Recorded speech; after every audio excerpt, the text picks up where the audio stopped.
Bonjour à tous. Alors aujourd'hui, je fais du sauvetage de cardan. C'est pas gagné. Alors, un cardan, on peut imaginer l'entretien, hein, tellement qu'il n'y a jamais eu de graisse, ça a complètement dévoré carrément l'axe, bouffé à mort. Et le pire, c'est que sur la pièce dans laquelle il y a le cardan là-dedans, on le voit peut-être là, ça a commencé à attaquer la pièce ici. Donc, j'ai en premier temps rechargé là, parce que c'était comme ça là. Alors j'ai rechargé ici, et alors au SMI j'ai fait ça, et l'intérieur là qui était tout bouffé, je l'ai rechargé mais avec de la brasure. Tout simplement parce que si je le fais au TIG ou au MIG, et que la pièce prend la trempe, ça y est, je suis niqué, je pourrai plus l'usiner. Tandis que le Brox, là, je vais arriver à l'usiner, ça sera assez facile. Alors qu'est-ce que j'ai fait? J'ai bien brossé tout ça. J'ai monté des mordous sur mon diviseur pour me prendre là-dessus. Et ensuite, j'ai fait un tampon. Parce que là, il est abîmé ici, mais l'alésage là n'est pas abîmé. Donc j'ai fait un tampon qui rentre juste là-dedans. Je vais me monter là-dedans sur le diviseur, dégauchir ça à 0. Ensuite, venir me centrer là-dedans, faire un demi-tour et reprendre le 30 H7 de l'autre côté, peut-être. Ensuite, quand celui-là sera bien rond, je remets mon tampon dedans, enfin, je le démonte. Je viens recharger ici de l'autre côté, là, parce qu'on ne va pas le remonter comme ça. Et quand il est bien froid, je remonte mon tampon, je me recentre dedans, je refais demi-tour, et je ralaise la partie qui a été rechargée à la brasure. Et peut-être je serai obligé de le rôder. Après, j'ai une rôdeuse. Mais bon, tout ça, c'est pas gagné. Hein. Parce que déjà là, c'est à moitié foutu, mais un cardan, c'était 800 €. Donc les paysans, ils sont toujours à regarder les prix, mais c'est vrai que 800 €, ça fait un peu cher. Donc je vais essayer de lui réparer, mais c'est pas gagné. Hein. Montage sur le diviseur, et donc là j'ai dégauché mon axe. Alors c'est pas évident parce qu'en fait on ne peut le faire qu'en desserrant le mandrin, donc à chaque fois qu'on serre ou qu'on dessert, on le bouge, c'est une vraie galère. Bon, donc là, ça ne doit pas être trop mal.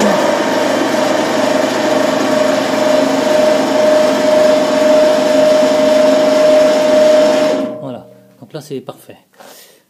Alors j'enlève tout ça et je vais venir me dégauchir sur mon axe pour être bien centré. Et ensuite je fais un demi-tour et je vais reprendre à la tête à alaiser de l'autre côté. J'ai donc monté une fraise de 28 que j'ai trouvée. Là je suis à 280 tours et je mets une toute petite avance et je vais tenter de décortiquer ça.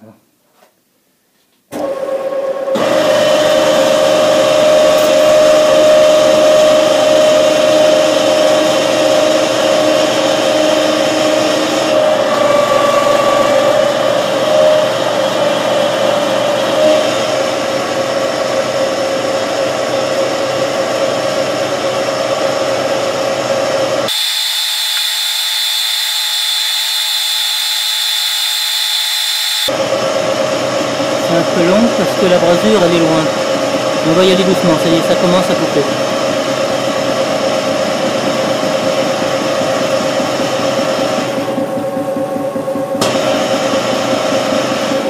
Il va mollo, et ma fraise n'est pas extra.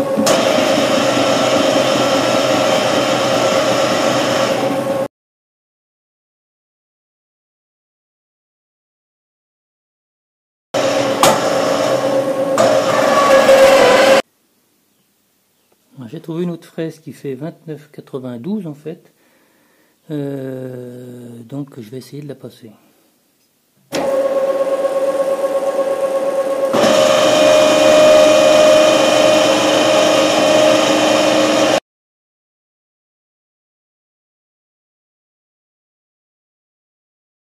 J'ai monté une tête à laiser, J'ai raffûté mon outil pour que ça coupe plutôt bien et je vais essayer de tangenter. Là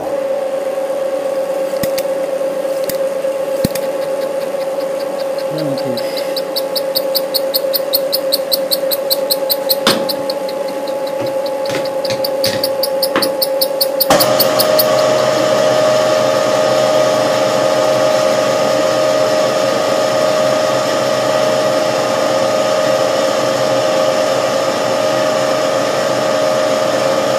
Donc là je monte et après je vais redescendre pour voir si ça prend dans le fond.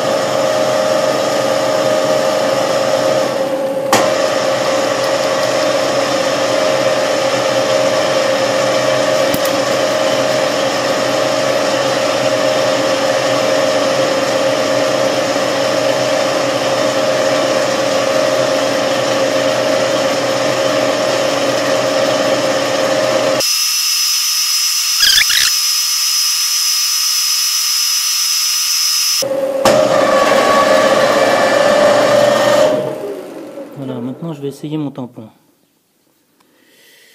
Alors,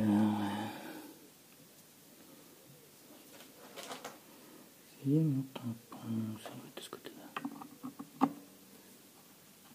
C'est pas assez... Ah si. Oh là là, excellent. Il est un petit peu ferme ici, alors surtout j'y touche pas. Bon, et ben, ça c'est du bol. Donc là, je vais garder ma cote de ma tête. Je vais peut-être remettre un petit coup de clé ici. Et puis je repère par rapport à la tête, pour que je le remonte exactement à la même place, dans le même lardon. Et puis je vais faire l'autre côté maintenant. Alors après avoir fait ma soudure, c'est bien froid, je remets mon centreur dans l'alésage que j'ai fait tout à l'heure, et je dégauchis ici. Donc là, on est impeccable.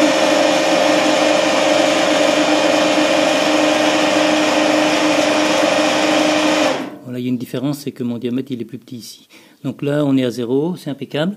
Donc je monte ma fraise et je fais la même opération que l'autre côté.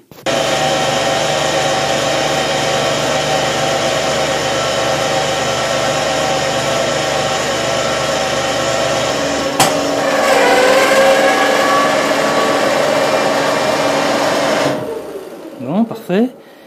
Alors, je vais passer l'autre fraise, malgré qu'elle coupe pas très bien, mais ça va quand même m'aider à recalibrer avant de passer la tête à alésé. Montage de la tête à alésé. Alors je la mets au même repère. On touche surtout pas au mouvement longitudinal et transversal, hein. Comme j'ai un peu de jeu là-dedans, une fois que c'est serré, il faut plus toucher à rien. Donc tout ça c'est bon. Et en théorie, on doit retomber dedans.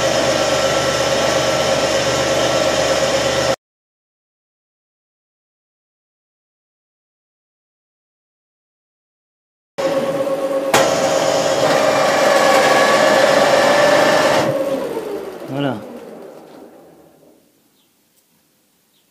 On va faire un essai. Je vois que ça a pris un petit peu ici. Là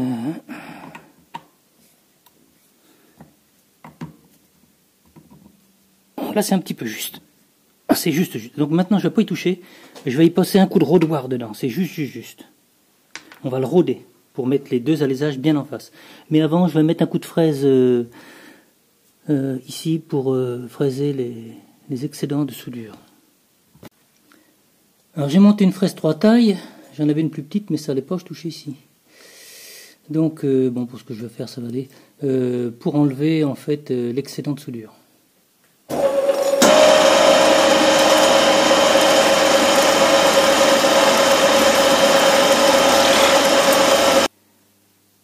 Je vais mettre maintenant mes alésages en ligne. Alors j'ai une machine qui servait à l'origine, c'était une machine militaire, pour raléser, enfin pour retoucher, parce que dans le temps on réparait, les cylindres de roue et les mètres cylindres de frein. Aujourd'hui on ne répare plus ça. C'est un montage avec des pierres. Alors en premier, on prend cette jauge, on la met dans le trou, dans l'alésage, et ça nous dit l'outil à prendre. Alors j'ai des outils de diamètre 12,7 jusqu'à diamètre 50 à peu près. Voilà, des gros outils comme ça. Ça c'est tout neuf, ça n'a jamais servi. Ensuite, Une fois qu'on a choisi l'outil qu'il faut, s'il est neuf, les pierres sont jamais bien d'aplomb. Donc on prend cette pièce qui est de la fonte, hein, ça peut être fait avec un morceau de fonte et de la léser tout simplement, et on vient rôder à la main, bon, c'est un peu laborieux, mettre d'aplomb les pierres, un coup, et on retourne. Une fois que les pierres sont bien droites, on sait qu'on a un alésage qui est bien cylindrique. Ensuite, on vient l'empiler sur le diamètre. Bon, là, je l'ai déjà préparé. Alors ça marche en 110 volts. J'ai un transfo en dessous. Donc on démarre. Et au pied, j'ai une pédale que je peux faire tourner. Voilà. Et on vient le frotter comme ça. Ensuite, on lui fait faire un demi-tour. Quand il est ajusté, c'est pas évident. Voilà. Pour être sûr que les deux côtés soient bien d'aplomb. Bon, je l'avais déjà fait. Hein. Et là, ça vous met une cote comme une rectif. Hein. Donc là, après, j'avais essayé mon tampon. Alors, je suis sûr que les deux sont en ligne avec ça. Voilà.